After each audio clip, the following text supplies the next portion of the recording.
Welcome to Precursor of U43 Roer Bridgehead. This is the second precursor I actually do for this scenario, but the first time around I made a number of mistakes. The most flagrant of them, of course, was that I started with Allied turn 1, but it is the Germans that have the first turn. So that was one thing. Then some other things I'd done in the previous setup was that I had both the observers in this building for the Germans, and then the Americans can just blast it with their 150mm OBA. So I have adjusted that in this thing, and also that it changes things a little bit about how to set up and move the amphibious vehicles that the Americans have. So that was mainly it.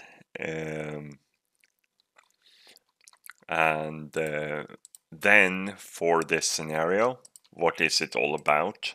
It is kind of like a previous one I done for the series, because it's on the same map.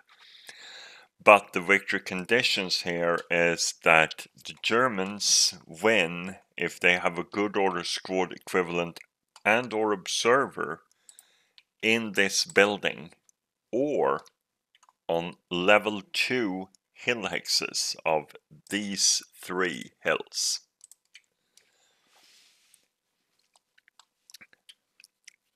So the Americans start with a small force that should be set up within 8 hexes of all other American forces.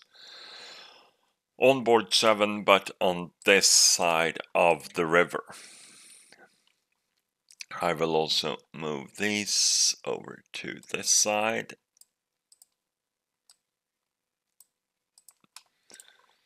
Because the current goes that way, so it's easier. So that is basically it. The Americans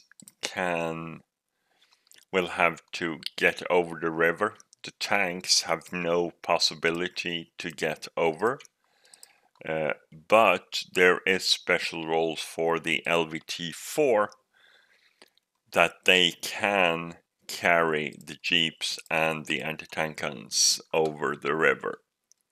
Because turn 7, the Germans get reinforcements,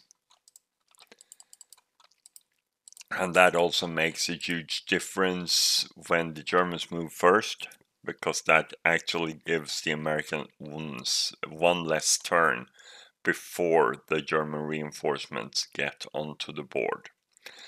The Germans have 2 anti-tank guns, and the change that makes is that if the German anti-tank guns are up front, they could take shots at the very lightly armored LVTs.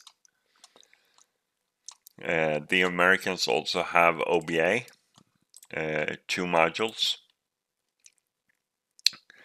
heavier artillery than the Germans. Low ELR for the Germans, ELR2, so they will easily become ELR replaced. And that's about it for this scenario. One other mistake I made previously was that these guys have to set up within 8 hexes from all other American forces on this side of the river, and when I did my setup last time I miscounted 1 hex, so they were actually 9 hexes apart. Anyway, that is the precursor for this, and I hope it will be interesting. I'm lacking one thing, actually 2 things that I want to comment on, and that is that voluntarily abandonment of vehicles is allowed in this one. And that makes it possible to, as I view it, use some gamey tactics to get all the machine guns out of these LVTs, despite the role that they are recalled if all passengers unload. Another thing I don't quite get in this scenario is that these hexes are usually marsh. In this scenario, they are treated as open ground, but are considered soft ground. The problem I have with it is that, okay, it's open ground, I get it, but why soft ground? Because the only ones affected by that would be the tanks. Because the LVTs are explicitly not concerned with soft ground, according to the vehicular note.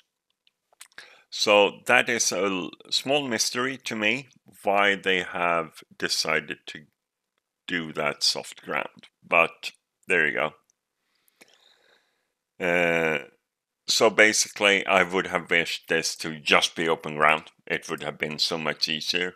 And that there would have been a SSR prohibiting these from abandoning their vehicles. Anyway, there you go. So hope to see you when we start anew with German player turn 1. So bye for now.